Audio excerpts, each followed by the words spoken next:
The theater seats began folding themselves backward one by one, snapping shut with mechanical precision, as if commanded by an invisible conductor. Thomas watched in stunned silence as row after row collapsed in perfect synchronization, the burgundy fabric compressing with wet, squelching sounds that reminded him of crushed organs. The Chucky doll perched in seat 14B tilted its plastic head toward him, orange hair catching the emergency lighting as it whispered, "You can't run from what you owe, Tommy." His grandmother's death had been the reason he'd taken the job as night security at the Paramount Cinema, 3 months behind on her medical bills after the cancer treatments failed. The collection agency had threatened legal action, and Thomas knew the old theater's minimum wage wouldn't cover even half of what he needed. But desperation had made the decision for him. Now, surrounded by the mechanical ballet of folding seats, he understood that some debts demanded payment in currencies beyond money. The doll's ceramic eyes tracked his movement as he backed toward the aisle, its miniature overalls unstained despite the crimson liquid now seeping from the theater's walls. She knew this would happen. It said in a voice like grinding glass, "Your sweet old Nana knew exactly what she was passing down to you." The confession hit Thomas harder than the supernatural impossibility unfolding around him. His grandmother had never mentioned the theater in her final weeks, never explained why she'd insisted he take this particular job, never warned him about the vintage promotional materials stored in the basement office. Thomas had discovered the collection of original Child's Play memorabilia during his second week. Assuming the items were part of some forgotten marketing campaign from the 1980s, the life-sized Chucky replica had seemed like harmless nostalgia, positioned in the corner office beside faded movie posters and yellowed press releases. He'd even joked about it to the day manager, commenting how realistic the craftsmanship looked, how the eyes seemed to follow you around the room. Neither of them had noticed the fresh stitches on the doll's wrist, or the way its plastic fingers curled slightly when no one was watching. The bleeding walls intensified, thick rivulets forming words in languages Thomas didn't recognize, symbols that hurt his eyes to look at directly. The doll stood up in its seat with fluid grace, small legs swinging over the armrest as it dropped to the sticky theater floor. "Your grandmother made a promise," it said, advancing with jerky, unnatural steps. "She borrowed more than money from people who collect in flesh and fear." The emergency exits sealed themselves with grinding metal sounds, steel plates sliding over the push-bar doors like the theater was sealing itself into a tomb. Thomas ran toward the projection booth, his security keys rattling against his hip as he climbed the narrow stairs, 3 at a time. Behind him, the doll's voice echoed through the empty cinema with increasing volume, reciting his grandmother's full name, her social security number, the exact amount of her medical debt down to the final penny. The projection room offered no sanctuary. Vintage film reels spun without power, casting dancing shadows on the walls while celluloid strips writhed like snakes across the floor. The old 35mm projector hummed to life, displaying grainy footage of his grandmother as a young woman, shaking hands with men in expensive suits outside the very theater where Thomas now found himself trapped.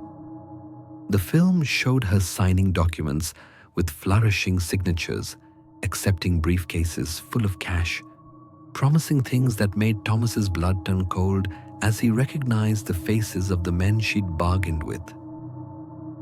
Generational contracts, the doll's voice drifted up from the theater below, are so beautifully binding. Thomas watched through the projection booth window as the Chucky figure multiplied, identical copies materializing in seats throughout the auditorium. Dozens of orange-haired dolls sat in perfect rows, their collective gaze fixed on his hiding place above. They began speaking in unison, a chorus of childlike voices reciting the terms of an agreement signed decades before his birth. The film continued playing, showing his grandmother's progression from desperate borrower to willing accomplice. She'd helped these collectors, whatever they truly were beneath their human facades, identify other families drowning in medical debt, other grandchildren who might someday prove useful.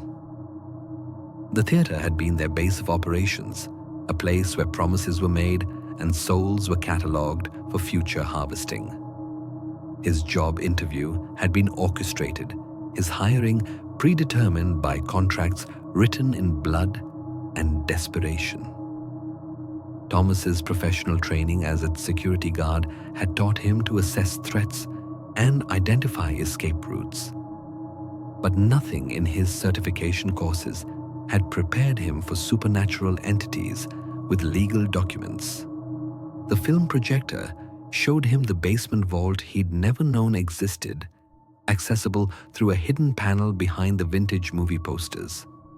Inside, rows of filing cabinets contained contracts spanning 5 decades, each folder representing a family bound by supernatural debt, each signature sealing the fate of children not yet born.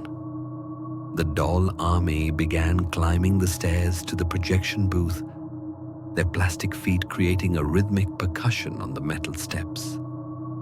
Thomas knew he had minutes before they reached him, minutes to understand the rules of whatever game his grandmother had enrolled him in without his consent.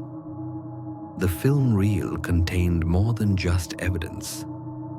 It showed the binding mechanism itself, a ceremonial knife stored in the basement vault. The same blade used to seal every supernatural contract with drops of willing blood. His grandmother's voice echoed from the projector speakers, recorded decades ago, but speaking directly to him. Tommy, if you're seeing this, then the debt has come due and you're learning what I couldn't bear to tell you while I was dying. The collectors don't just want money. They harvest terror, desperation, the specific fear that comes from discovering your entire life was predetermined by someone else's choices. The recording crackled with static, but her message continued. There's only one way to break a generational contract, sweetheart. You have to destroy the binding instrument and accept the consequences. The doll chorus had reached the projection room door, their small fists pounding against the wood with increasing violence. Thomas used his security master key to lock the deadbolt, buying himself precious minutes as he processed his grandmother's revelation. The consequences she'd mentioned were displayed in the final frames of film. Every contract destroyed meant the original signatory's soul would be claimed retroactively, dragged from whatever afterlife they'd found into eternal servitude with the collectors. The doll's pounding intensified, splinters of wood flying as their plastic hands developed supernatural strength. Thomas made his choice with the clarity that comes from having no alternatives. He smashed through the projection room's rear window, dropping onto the theater's flat roof as glass shards cut his arms and face. The October night air hit him like a physical blow, but he forced himself to run across the gravel surface toward the maintenance ladder that led to the building's basement access. The hidden panel behind the vintage posters opened exactly as the film had shown, revealing a vault that smelled of old paper and preserved blood. Thomas found the ceremonial knife among dozens of similar ritual objects, its blade still sharp despite decades of storage.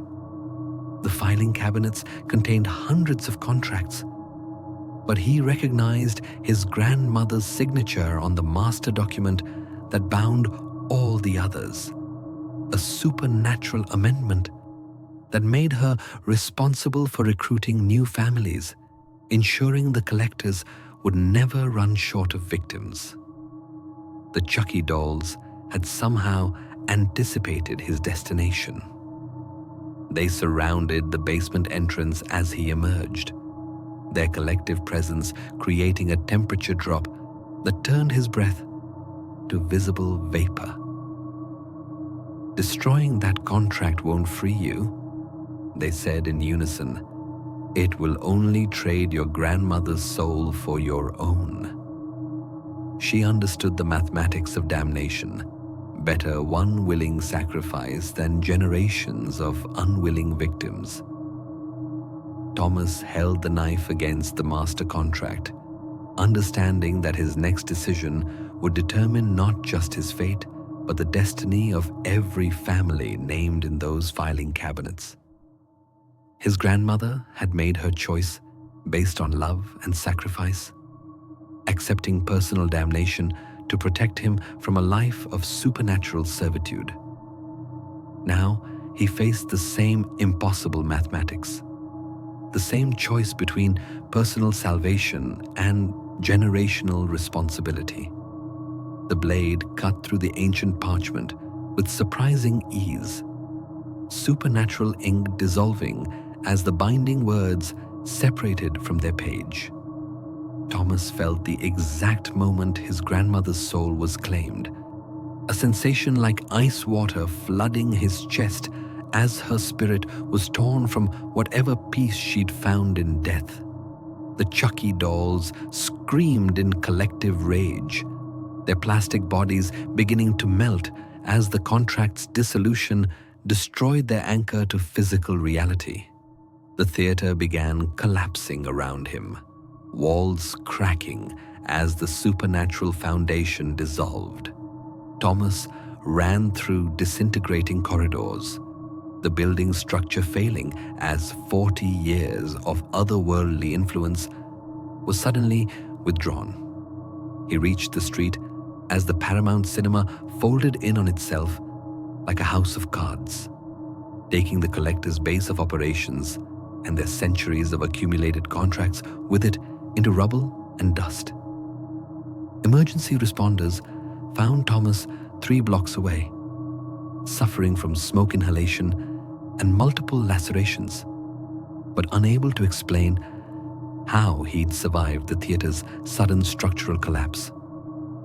The official investigation attributed the building's failure to decades of deferred maintenance, hidden water damage, and the kind of foundation problems that could make any old building suddenly implode without warning. No one questioned why all the debris had turned to ash, or why no trace of the vintage movie memorabilia could be found in the ruins.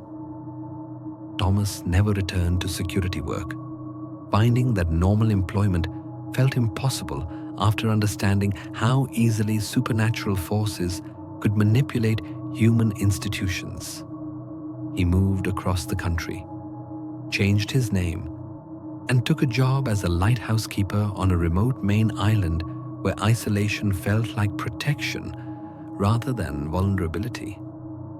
The guilt over his grandmother's sacrificed soul haunted his dreams, but he found peace in knowing that hundreds of families would never learn about their inherited debts, never face the choice between damnation and generational servitude. Sometimes, during the deepest hours of night watch, Thomas thought he could hear his grandmother's voice carried on the ocean wind, telling him she was proud of his decision, that love sometimes demanded the acceptance of consequences beyond human understanding.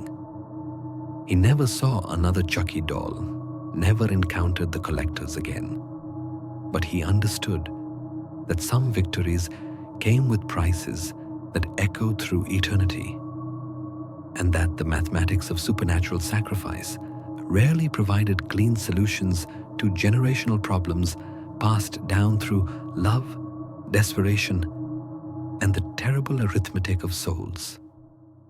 Years passed in the lighthouse's protective isolation until the night Thomas decided to venture back into civilization for supplies. The small coastal town boasted a single movie theater, its marquee advertising a special midnight screening of vintage horror films.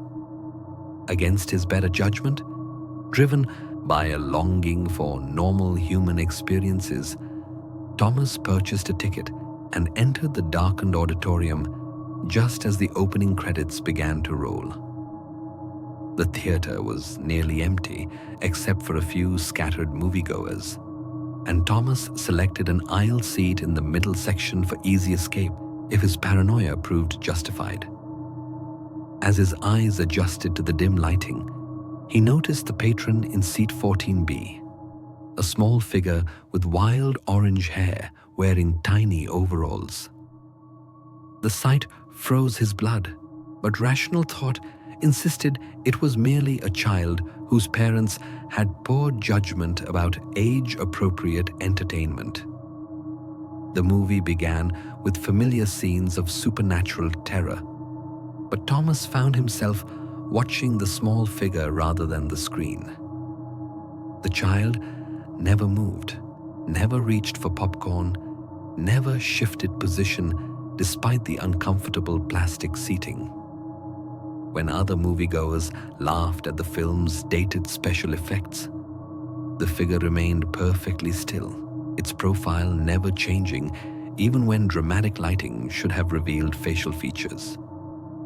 During a particularly loud scene, Thomas heard a voice that made his skin crawl with recognition. "Hello, Tommy. Did you really think destroying one contract would end our business relationship?" The figure's head turned toward him with mechanical precision, revealing the unmistakable ceramic face and glassy blue eyes of the Chucky doll he thought he'd destroyed years ago. The other moviegoers continued watching the screen, oblivious to the supernatural conversation occurring in their midst. Thomas realized with growing horror that they couldn't see or hear the doll. It existed only for him, a personal haunting that had followed him across the country, despite his precautions. Your grandmother's soul was just the first installment, the doll continued in its grinding glass voice. The collectors have been very patient, but debt compounds with interest, and you've been living on borrowed time.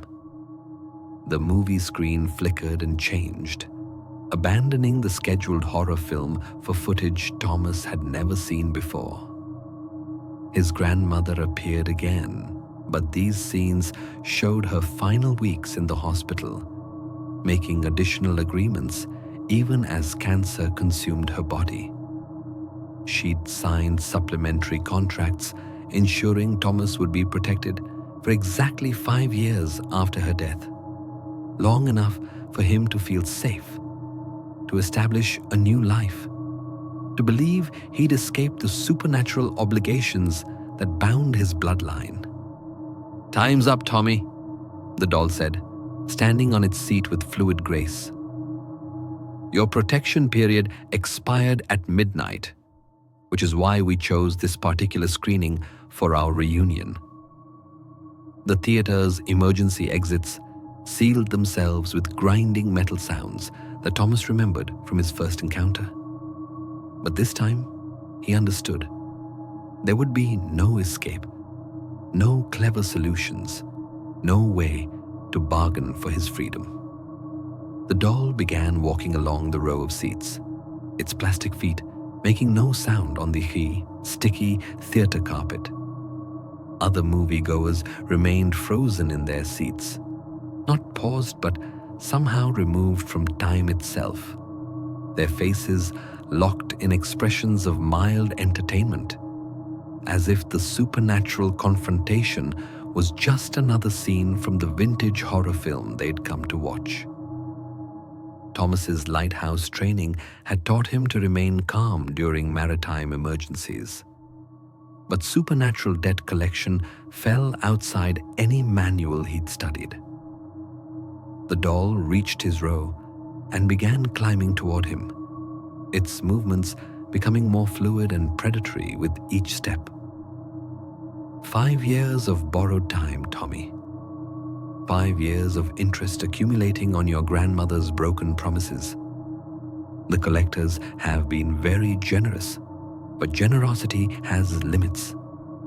As the Chucky doll's plastic fingers reached for his throat, Thomas realized the horrible truth. He'd never actually escaped the theater that night years ago. The lighthouse, the new life, the sense of freedom had all been elaborate hallucinations constructed by entities that fed on hope before destroying it. He was still sitting in seat 14A of the Paramount Cinema, and he'd been trapped there for 5 years while his mind lived through an imaginary escape.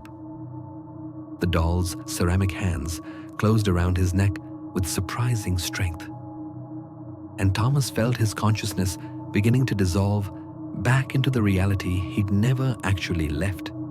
The last thing he heard was his own voice screaming in harmony with dozens of other victims, their souls added to the collector's eternal inventory, their terror-feeding entities that had learned to harvest human suffering with infinite patience and supernatural precision.